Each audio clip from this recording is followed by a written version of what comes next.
Sheila LaBar is a woman who knows how to get what she wants. Now you can imagine an older man in his 70s receiving a very naughty photograph from a beautiful woman in her 20s. That's what she did. You know, she flirted and she snagged them in like the Black Widow. It was a house of horrors. It was a place of torture. This ended up being the biggest police search in state history. They couldn't find anything except a pair of human toes. In the quiet isolation of a New Hampshire farm, Sheila LaBar turned seduction into a weapon and madness into her mission.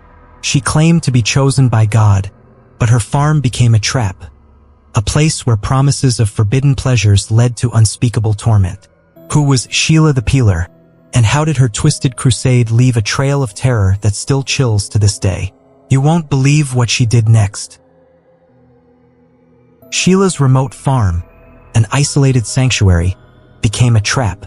She lured vulnerable young men with promises of forbidden pleasures, presenting herself as a seductive force that no one could resist. She transformed into a dominatrix, flaunting her nickname Sheila the Peeler, a name earned from her disturbing habit of peeling off her clothes at every opportunity. What seemed like a playful game of seduction soon turned into something much darker. Beneath her alluring facade was a woman who controlled, abused, and tortured the men who fell into her trap. What started as a dangerous flirtation soon became a horrifying nightmare that would leave these men marked, physically and mentally, for the rest of their lives.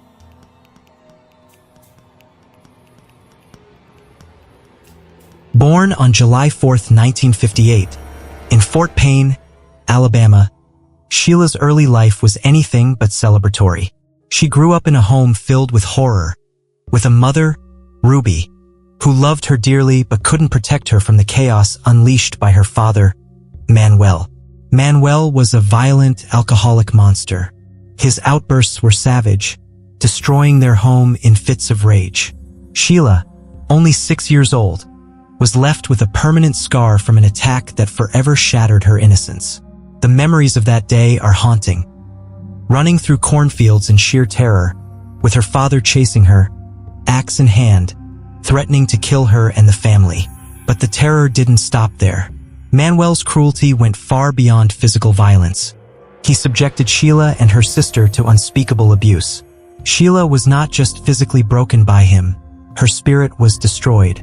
The sexual abuse she endured at the hands of her father left wounds so deep they could never heal, and she was left with an overwhelming sense of paranoia that would follow her throughout her life. Fear became her constant companion, checking locks, securing windows, ensuring no one could ever hurt her again. In the wake of her suffering, Sheila retreated into a fantasy world. She dreamed of a life far removed from the nightmare she was trapped in, dreams of glamour, of being a model or an actress, of escaping the role of a victim. These fantasies were her only escape from the unrelenting trauma of her reality. But as she grew older, those dreams began to take on a more dangerous form. Sheila's hunger for a better life became a need for control and power. She wanted security, financial and emotional, and she believed the only way to get it was through wealth. Entering beauty pageants became her strategy to land a rich husband. Sheila's confidence grew as she embraced her looks, dressing provocatively, and playing on her sexual allure. She earned a reputation as the woman in red, using her looks to manipulate men and bend them to her will. But behind this bold exterior was a broken woman, desperate for affection, validation, and escape from the pain of her past. Her beauty, though a source of power, was also a mask for a soul consumed by darkness. This is just the beginning of Sheila LaBar's descent into madness.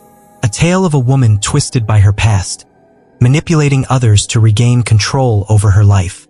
Her story would soon take a sinister turn on that isolated farm in New Hampshire, as she tried to balance the scales of justice in her own deluded way.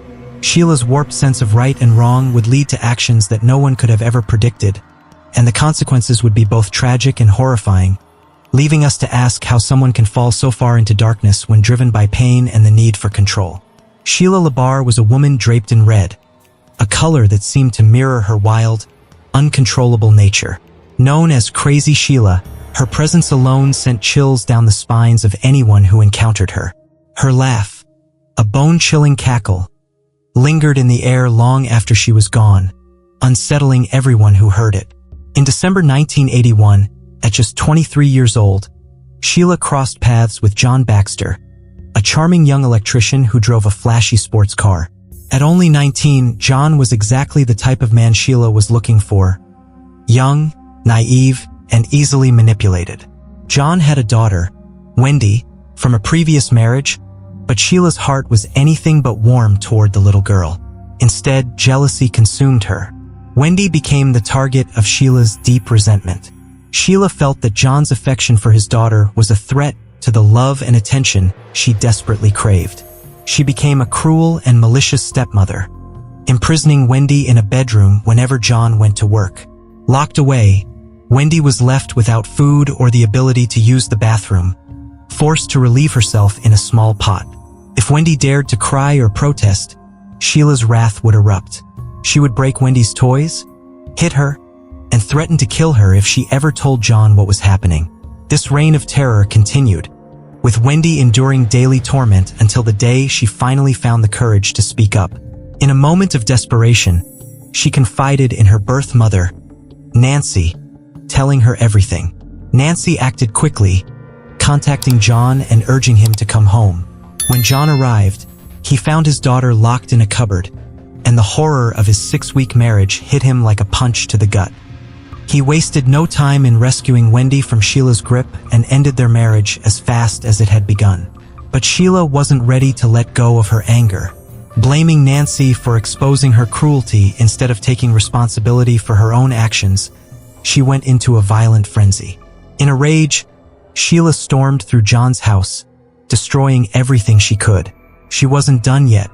In an act of vengeance, she stole John's prized sports car and drove it straight to Nancy's house, armed with a hammer and ready for confrontation. When Sheila confronted Nancy, the scene quickly turned into a nightmare. Sheila, consumed with rage, tried to attack Nancy, but Nancy was prepared. With surprising strength and calmness, she fought back using a machete, a weapon that quickly turned the tables on Sheila. Stunned by the turn of events, Sheila fled, her fury only growing with each passing second. 2 days later, Sheila tracked Nancy to a local restaurant where she was sitting quietly, eating. Without warning, Sheila burst in, knocking the food from Nancy's hands and charging at her with violent intent. She attacked Nancy, choking her in a frenzy, but once again, Nancy showed an unexpected strength. In a powerful display of resilience, Nancy fought back, throwing Sheila to the ground, grabbing her by the hair, and slamming her head against a metal bumper. After Nancy called the police, Sheila's wild pursuit of revenge came to an abrupt halt. But this was just the beginning of the storm that would follow. Sheila's chaotic journey through relationships took another dark turn when she met Ronnie Jennings. A chef by trade, Ronnie entered Sheila's life just months after her marriage to John fell apart. With her manipulative charm, Sheila quickly swept Ronnie off his feet, and in a whirlwind of passion, they eloped. But what should have been a new beginning quickly devolved into chaos. From the start, their marriage was nothing short of a battlefield. Sheila and Ronnie's constant arguments echoed through their lives, both of them accusing each other of physical abuse. Sheila's violent tendencies were evident, but Ronnie's own actions were shrouded in mystery. The tension between them grew unbearable, and Sheila often made chilling threats, brandishing a pair of scissors in Ronnie's face. Each night, Ronnie lay awake, terrified that he might not survive the night. The fear of Sheila's rage consumed him, yet he felt trapped in the madness of their toxic bond. The relationship, already spiraling into darkness, lasted only about a year. Sheila's boredom with her marriage led her into the arms of an older, wealthy, married man. When Ronnie found out he had had enough, he demanded to leave, but Sheila was not willing to let him go so easily. In a dramatic outburst, she stormed into the restaurant where Ronnie worked, creating a spectacle that no one would soon forget. In a desperate bid to maintain control over him, Sheila grabbed a bottle of pills and threatened to swallow them all if Ronnie didn't comply with her demands. Ronnie, however, had seen Sheila's games before. He didn't believe she would go through with her threat and refused to give in. But in a shocking, unpredictable twist, Sheila swallowed every last pill in a fit of hopelessness and despair. Panic seized Ronnie as he realized he had no idea what those pills were, or if they were even real. He could only watch in horror as Sheila fled the scene, a cloud of confusion and desperation hanging over her. Sheila stole Ronnie's car, driving recklessly, her vision blurred and her mind disoriented from the pills. The world around her seemed to spin as she hurtled down the road. It was only a matter of time before she lost control, crashing into a ditch. Miraculously, no one else was harmed, but Sheila was rushed to the hospital, doctors fearing for her life. She spent 8 long, agonizing days in a coma, her fate uncertain. When Sheila finally woke up, she clung to the hope that Ronnie would be there by her side, realizing the depth of his love for her after all. But that hope shattered like glass when she learned that Ronnie still wanted nothing to do with her. He stood firm in his decision to divorce her, and she was left alone, her heart shattered once again. Following this near-death experience, Sheila was committed to a psychiatric ward for 30 days, forced to confront the chaos that had consumed her life. Inside the ward, Sheila's anger and hatred for confinement boiled over. She spun wild, unbelievable tales of abuse by the staff, hoping to manipulate her way into an early release. But her lies didn't work, and she was forced to remain in the ward until her treatment was complete. When she finally emerged, something inside her had changed. She claimed that during her coma, she had died and gone to heaven. There, she said, God had given her a divine mission to rid the world of pedophiles and sexual predators. This newfound purpose consumed Sheila. What had once been a chaotic, self-destructive woman now believed she had a higher calling. She felt emboldened by what she thought was divine guidance, a dangerous and delusional sense of righteousness that would lead her down a path of violence and vengeance. Her twisted sense of justice was about to take her into even darker territory, and she was ready to strike at those she deemed worthy of her wrath. In 1987, at 29 years old and freshly divorced, Sheila was on the hunt for her next target, someone new to control, manipulate, and exploit. Her eyes fell on a personal ad in the local newspaper that seemed tailor-made for her needs.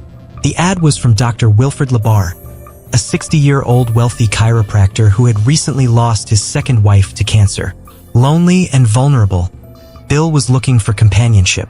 His request, not too tall, a seemingly innocent desire that Sheila saw as the perfect opening. To Sheila, this was more than just an ad. It was an opportunity. A doctor meant money, and a widower meant loneliness. Exactly the kind of prey she was looking for. Without hesitation, Sheila responded, pretending to be a fun-loving, 28-year-old woman with a great sense of humor.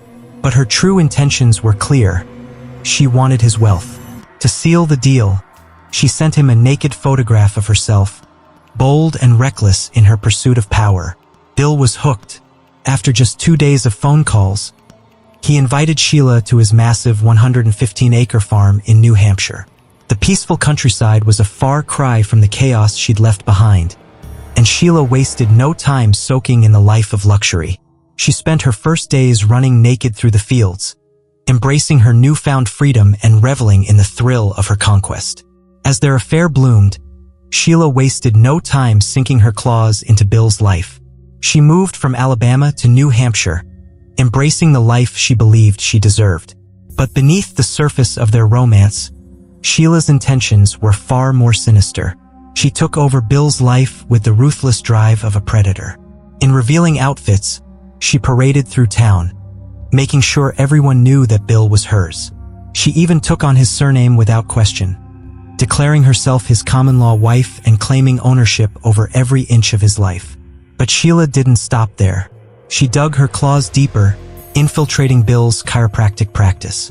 She fired employees, causing chaos among his patients, and wreaked havoc on his business. The most shocking act, however, came when Sheila convinced Bill to change his will, ensuring that all his wealth, his farm, his money, would be left to her, not his children. As years passed, Bill's health began to spiral. The weight of Sheila's control, her manipulation, and the constant stress took its toll. He became exhausted, depressed, and was plagued by high blood pressure. Yet he remained trapped in their suffocating relationship. 8 years passed. Years marked not by love but by greed, with Sheila fueling the fire of her ambition. But even the stability of their toxic marriage couldn't keep Sheila satisfied. Being Bill's wife had grown dull. She craved excitement, and that meant new targets. She flirted with every man she encountered, bringing lovers into Bill's home while he was none the wiser. Her betrayal was brazen. She didn't even try to hide it. The man who had given her everything was nothing more than a pawn in her game. By 1995, at 37 years old, Sheila's hunger for power and chaos only grew.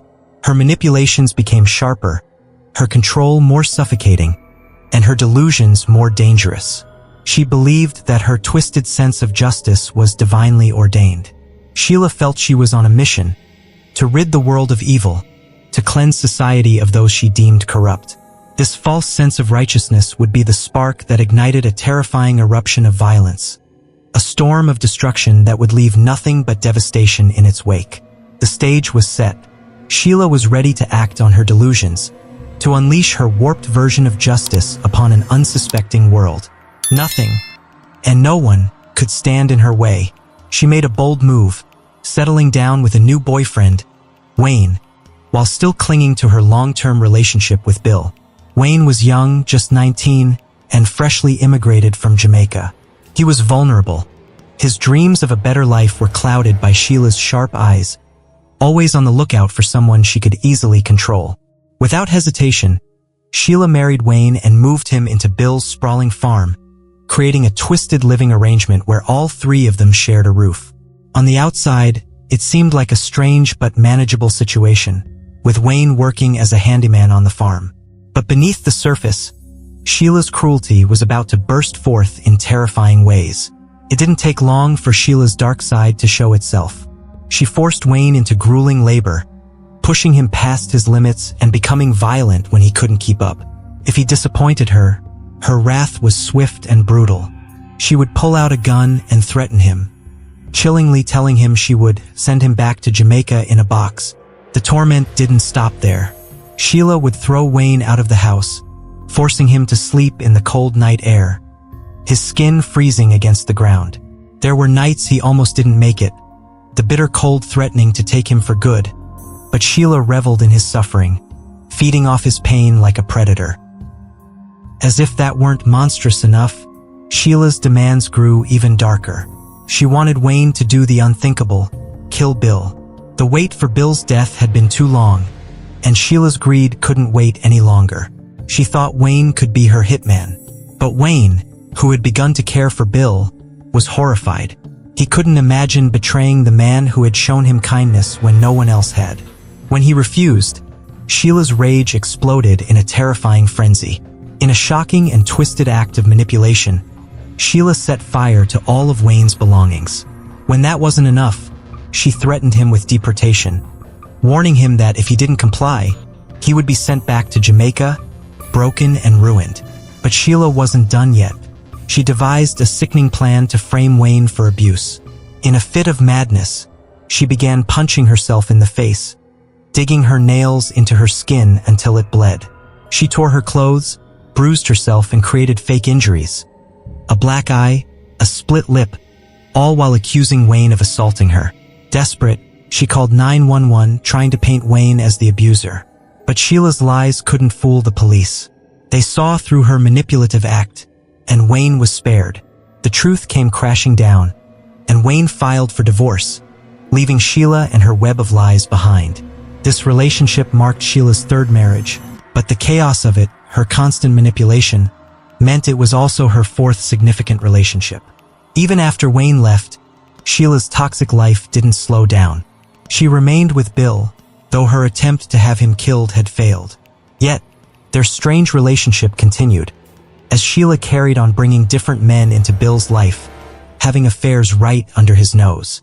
Soon, she found her next victim, James Beckett, a sweet, caring man in his early 20s. James was kind-hearted, the type of person who would never harm anyone. But Sheila wasted no time in exploiting his gentle nature, twisting him into another pawn in her ruthless game. With every relationship, Sheila sank deeper into her own darkness. Her life became an endless cycle of manipulation, violence, and cruelty.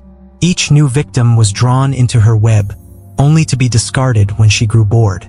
Sheila LaBar was a force of destruction, and nothing, no one, could stop her as she spiraled further into depravity. Her sense of power, her twisted purpose, fueled a life that was destined to leave devastation wherever she went. James's life had become a waking nightmare. Sheila's temper had spiraled beyond reason, and the woman he once loved seemed consumed by a dark, uncontrollable fury. She would lash out at him, fists flying, using whatever household objects were within reach as weapons. When her rage needed justification, she spun wild lies about him, accusations that became more and more unhinged. She claimed he was cheating on her, destroying her belongings, even harming her pet rabbits. None of it was true, but it didn't matter. Her lies fueled her wrath, and James bore the brunt of it. The violence escalated in ways that seemed ripped straight out of a horror movie. Sheila started wielding a gun, pointing it at him with chilling threats. Once, she even fired past his head, the bullet missing him by inches. Another time, armed with an axe, she chased him across their property. James barely managed to lock himself inside a camper van, but Sheila was relentless. The sound of the axe splintering the metal door filled the air as she hacked it apart, her face a mask of rage. Sheila seemed to revel in her terrifying acts, as if inspired by the violent behavior she had witnessed in her own father. Knives, garden shears, whatever she could grab became a weapon. During one chilling moment, she turned what should have been a peaceful bath into a scene of horror, grabbing a metal grill brush and smashing it across James's face. The blow knocked out 2 of his front teeth, leaving him bloodied and in shock. But the most terrifying moment came when Sheila grabbed a pair of scissors and stabbed James in the head. He was left bleeding, and when the police arrived, Sheila spun her usual web of lies. She accused James of being the abuser, even going so far as to claim he had injured her in unspeakable ways. Her manipulations reached a disturbing peak when she offered to prove her injuries to a male officer, only to change her story when he refused. It was all a grotesque performance. Sheila's antics didn't stop there.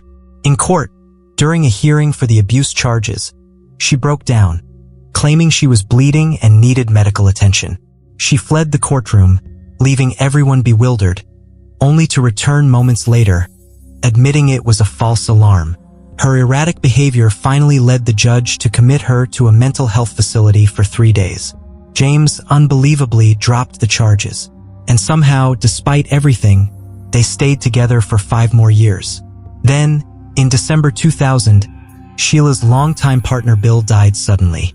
Officially, it was ruled a heart attack. But Bill's family didn't believe it. In the months leading up to his death, Bill had become strangely ill, his skin taking on an unnatural greenish tint. He seemed to be wasting away, though doctors found no clear cause. After his death, the family's suspicions grew when they discovered Sheila had been named the sole beneficiary of his estate, completely cutting out Bill's children. They were devastated, not only by the loss of their father, but also by the haunting possibility that Sheila had played a role in his death. Yet, despite gaining everything, Sheila found herself sinking into a deep depression. The once vibrant woman, now alone on the sprawling farm, seemed consumed by the emptiness left behind. Did she mourn Bill because she missed him, or was it the guilt of her actions eating away at her? No one could say for sure. James still lingered in the background of her life, but their relationship was hollow. Sheila had descended into her own private hell, haunted by the chaos she had created, and leaving everyone around her to wonder. Was she capable of love, or was she a master of destruction? James could no longer recognize the woman Sheila had become. She spiraled deeper into chaos, finding solace in drugs, marijuana, and tranquilizers, and indulging in her darkest fantasies through hours spent on sex chat lines. These anonymous conversations unleashed an obsession, a craving for power and control over men. But this wasn't a consensual exploration of fantasies. Sheila sought domination and humiliation, turning her farm into a twisted playground where her desires knew no limits.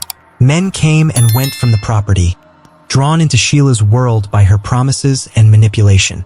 Her behavior became even more erratic. She claimed ghosts haunted the farm, accusing these spirits of unspeakable acts against her. Sheila's exhibitionism reached new extremes. She began answering the door completely naked whenever delivery drivers arrived. She wasn't just shocking. She was predatory, trying to lure the men inside. Her antics earned her the chilling nickname, Sheila the Peeler. As a landlord, Sheila was a menace. She inherited properties after Bill's death, but instead of maintaining them, she tormented her tenants. She broke into homes, turned on gas burners, and left ovens open, risking deadly fires. She spray-painted ominous messages like, "Vengeance is mine," "Saith the Lord" on walls, and killed a tenant's fish by pouring bleach into their aquarium. Sheila's actions were unpredictable, malicious, and escalating. Amidst her madness, Sheila clung to a delusional belief. She was on a divine mission to rid the world of pedophiles and predators. She claimed to have a supernatural ability to detect these monsters just by looking at them. But her mission was a contradiction. Sheila continued bringing men to her farm, claiming they were predators, yet engaging with them in the very acts she condemned. It was a paradox that revealed her crumbling sanity. By 2003, Sheila's warped convictions took a deadly turn. She finally expelled James from the farm, severing their relationship, and set her sights on her first victim, Michael DeLue. Michael had already endured a lifetime of hardships. Raised in Connecticut, he had once been a man of music and family, but alcoholism and drug addiction tore his life apart. His marriage failed, his child was taken away, and he ended up homeless. By the time Michael moved to New Hampshire in 2003, he was trying desperately to rebuild his life, finding shelter and sobriety while searching for stability. But Michael's vulnerability made him an easy target for Sheila. She approached him like a savior, offering refuge on her farm and promising to help him rebuild his shattered life. Desperate for hope, Michael accepted her offer, moving in and entering a romantic relationship with her. However, Sheila's promises of salvation quickly turned into chains of control.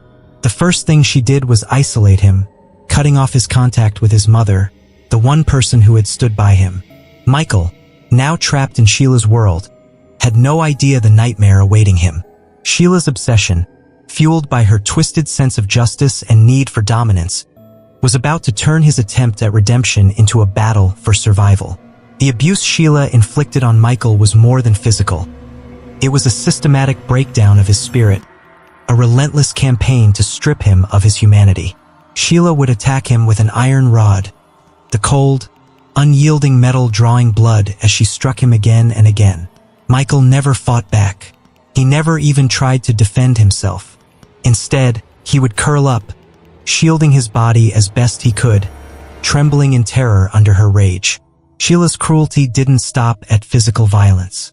She locked Michael in a room for hours, sometimes days, reducing him to a prisoner in her twisted game. She only entered the room when she wanted to assert her dominance, forcing him into violent, non-consensual acts. For Sheila, it wasn't about connection or intimacy. It was about control, humiliation, and power. She raped him repeatedly, each act leaving Michael more shattered than before. But even that wasn't enough for Sheila. She found new ways to torment him. She'd drive him to the middle of nowhere, fields drenched in icy winds or forests cloaked in darkness, and abandon him there. Sometimes it was in the dead of night, the freezing cold biting into his skin. Michael would be forced to find his way back to the farm, shivering and lost, only to face more torment upon his return. Sheila had stripped him of any hope of escape, grinding his will into dust. The abuse escalated further.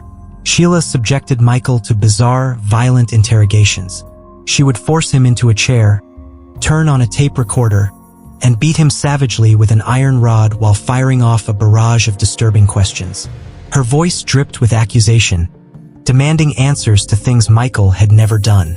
Have you ever harmed a child? Have you ever abused anyone? Have you hurt an animal? The beatings were relentless. Desperate to end the pain, Michael began to confess to things he hadn't done. His confessions became as horrific as they were false. Under Sheila's violent coercion, he admitted to unspeakable acts, molesting animals, harming children, even inappropriate actions toward his own mother. Sheila listened with twisted satisfaction, her delusions now fortified by these coerced confessions. Michael's confessions became her justification to inflict even more pain. The line between punishment and pleasure blurred in her mind as she unleashed new levels of violence on him. Her attacks grew more brutal, her methods more sadistic. Michael tried to escape multiple times, but each attempt ended in failure. One day, a neighbor spotted Michael lying in the snow, the ground around him a horrifying sea of red. His face was battered beyond recognition, deep cuts marring his skin, and a chunk of his ear was missing. Blood soaked the snow, a vivid, gruesome testimony to Sheila's unrelenting cruelty. Michael struggled to breathe, his body broken under the weight of her abuse.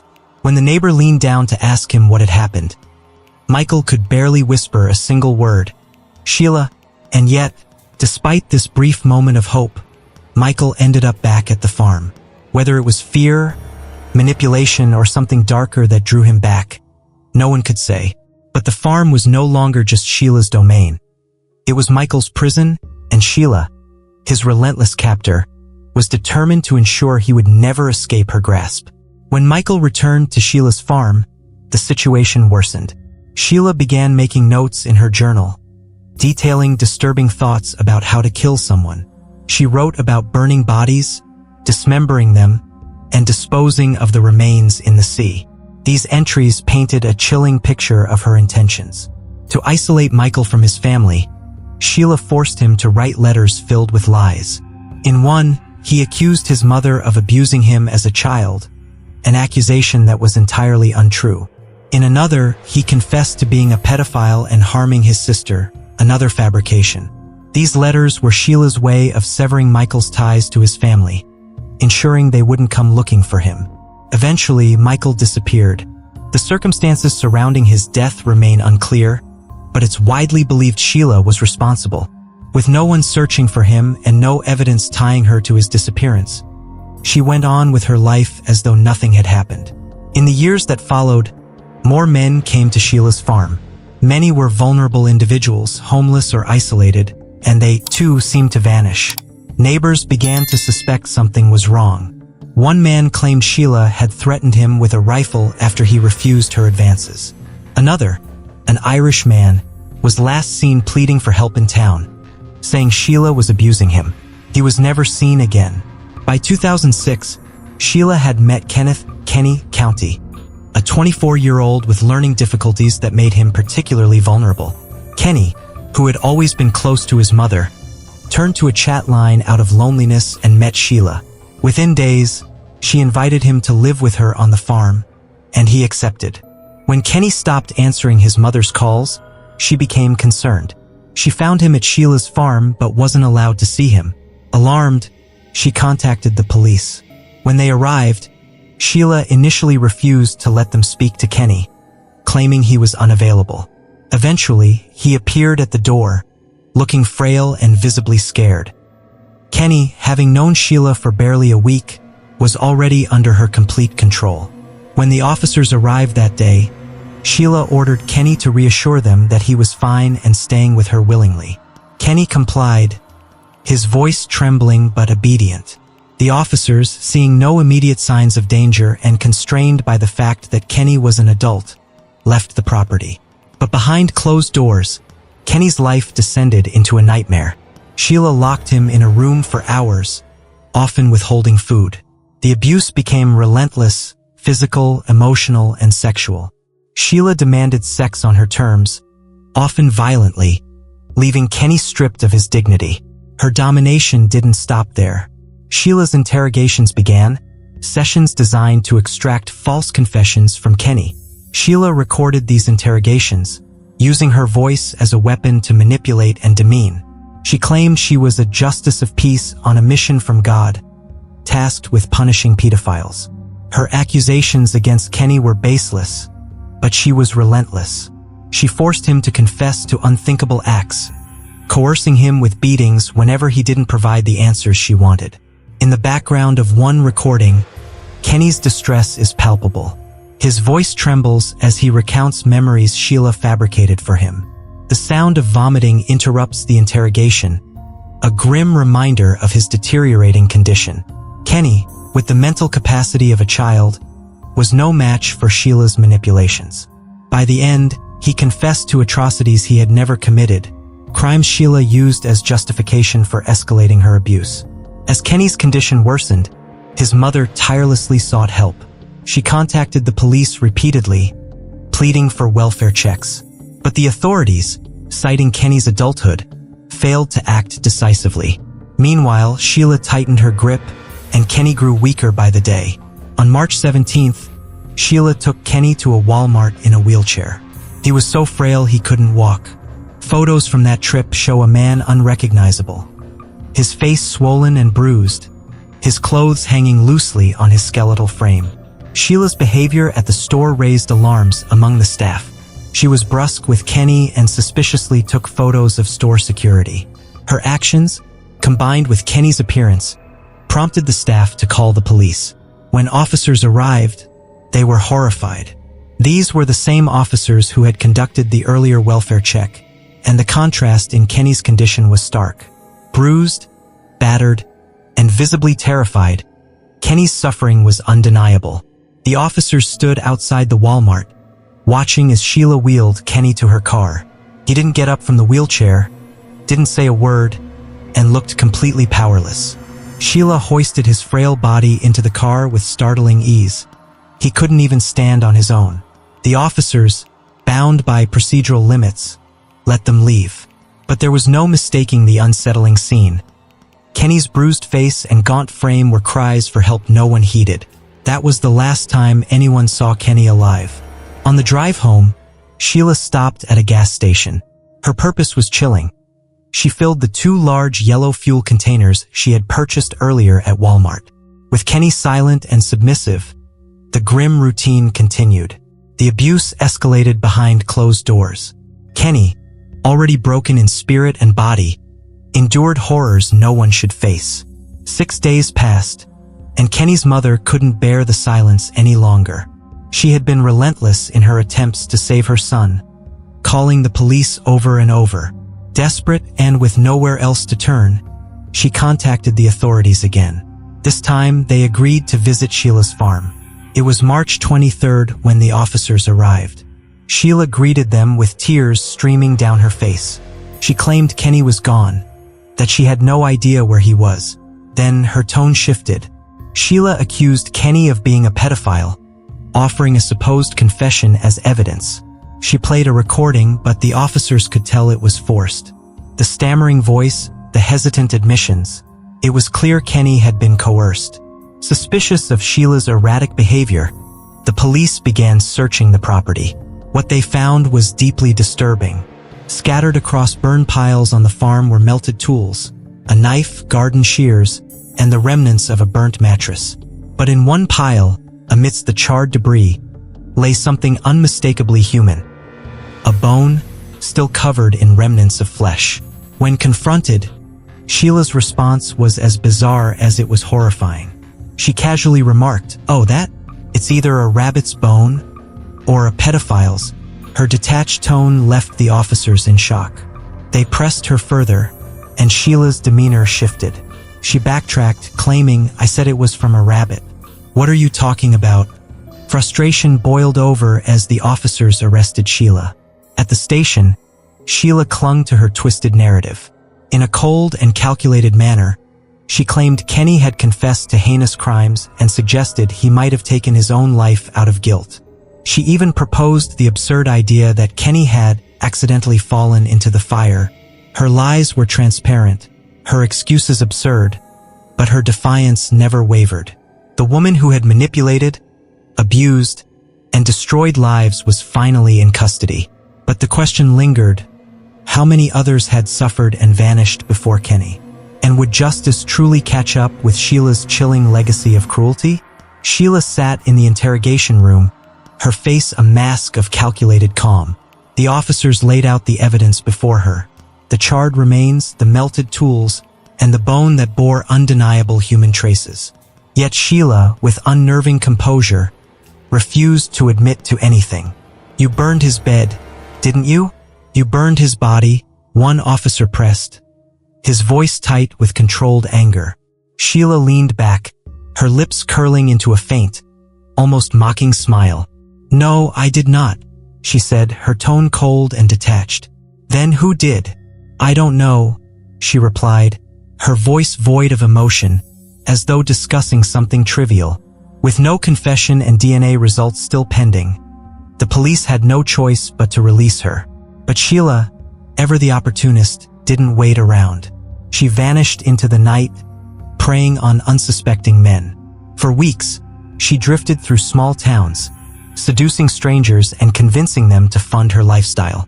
She lured them to motel rooms, using her charm to manipulate and control.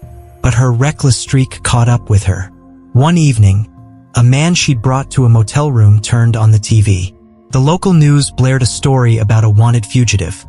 A photo of Sheila flashed on the screen.